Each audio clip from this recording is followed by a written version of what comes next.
यहाँ नौकरी करने नहीं आया हूँ कि अगर वो करेगा तो भुगतेगा भी, और इसीलिए मैं यहाँ पे आया हूँ। तो मुझसे इससे ज्यादा प्रतिष्ठा अपने मठ में मिल जाती है। सरकार चलेगी, मजबूती के साथ चलेगी। एक काट की हंडिया बार बार नहीं चढ़ने वाली। खटाखट ने 27 में सपा चक के लिए तैयारी रखी। सरकार चलेगी, मजबूती के साथ चलेगी। प्रदेश के अंदर ट्रांसफॉर्म। यूपी विधानसभा में सीएम योगी ने उन तमाम सवालों का जवाब अपने अंदाज में दिया जिसका इंतजार किया जा रहा था। आपको बुलडोजर से डर लगता है, लेकिन ये निर्दोष के लिए नहीं है, उन्हीं अपराधियों के लिए है जो प्रदेश के व्यापारी और बेटी की सुरक्षा में सेल लगाने का काम करते हैं, जो प्रदेश के अंदर अराजकता पैदा करके सामान्य लोगों का जीना हराम करते हैं। मेरा दायित्व तो बनता, मैं यहां नौकरी करने नहीं आया हूं, कतई नहीं। योगी ने विरोधियों को बता दिया कि सरकार सिर्फ पुराने तेवर के साथ नहीं चलेगी बल्कि पूरी ताकत से चलेगी। मेरा दायित्व तो बनता, मैं यहां नौकरी करने नहीं आया हूं, कतई नहीं। मैं यहां पे इस बात के लिए आया हूं कि अगर वो करेगा तो भुगतेगा भी, और इसीलिए मैं यहां पे आया हूं कि हम लोग उससे लड़ेंगे। ये लड़ाई हमारी सामान्य लड़ाई नहीं है, ये प्रतिष्ठा की लड़ाई भी नहीं है। मुझे प्रतिष्ठा प्राप्त करनी होती तो मुझसे इससे ज्यादा प्रतिष्ठा अपने मठ में मिल जाती है, कोई आवश्यकता नहीं मेरे लिए।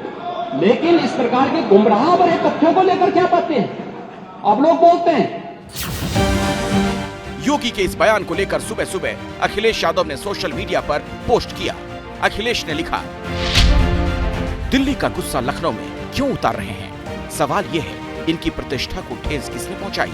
कह रहे हैं सामने वालों से, पर बता रहे हैं पीछे वालों को। कौन है पीछे? असल में पिछले कई दिनों से इस बात की चर्चा है कि यूपी सरकार के अंदर सब कुछ ठीक नहीं चल रहा। अखिलेश उसी तरफ इशारा कर रहे हैं। अभी पिछले दिनों विधानसभा में शिवपाल यादव ने कह दिया था कि डिप्टी उन्हें गच्चा देंगे। 3 वर्ष में आपके संपर्क में रहे तो गच्चा तो आपने भी दिया।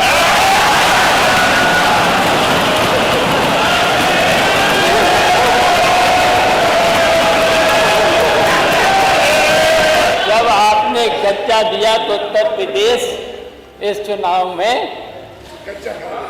पीछे रह गया, और आपके जो डिप्टी चीफ मिनिस्टर हैं वो आपको फिर गच्चा देंगे। अंदरूनी खींचतान की वजह से योगी की कुर्सी और सरकार के भविष्य को लेकर विपक्ष के नेता कई दिनों से सवाल उठा रहे हैं। कल योगी ने इसका जवाब भी दिया। मुझे लगता है गलतफहमी नहीं होनी चाहिए समाजवादी पार्टी या कांग्रेस को कि वह बार बार खटाखट जैसी योजना के माध्यम से जनता को धोखा दे सकें। लेकिन मैं आपसे कह सकता हूं कि सरकार चलेगी, मजबूती के साथ चलेगी। प्रदेश के अंदर ट्रांसफॉर्म करने के अपने अभियान को आगे बढ़ाएगी। प्रदेश के अंदर खिलवाड़ करने की किसी को जरूरत नहीं होगी। विधानसभा में गुरुवार को योगी ने विपक्ष पर निशाना साधने के लिए ठग वाली कहानी सुनाई।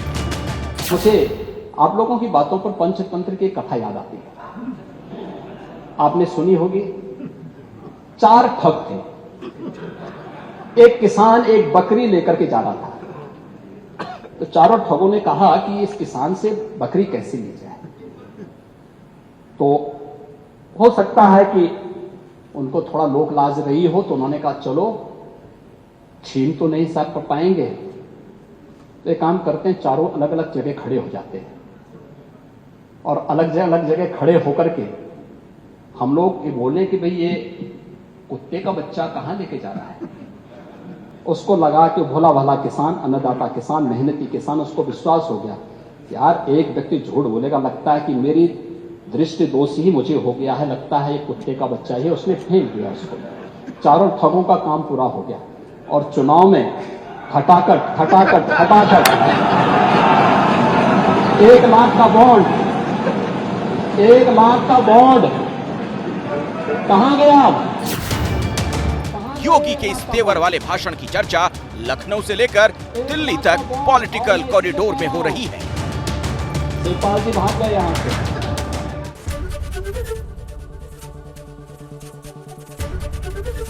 एबीपी गंगा, खबर आपकी, जुबान आपकी।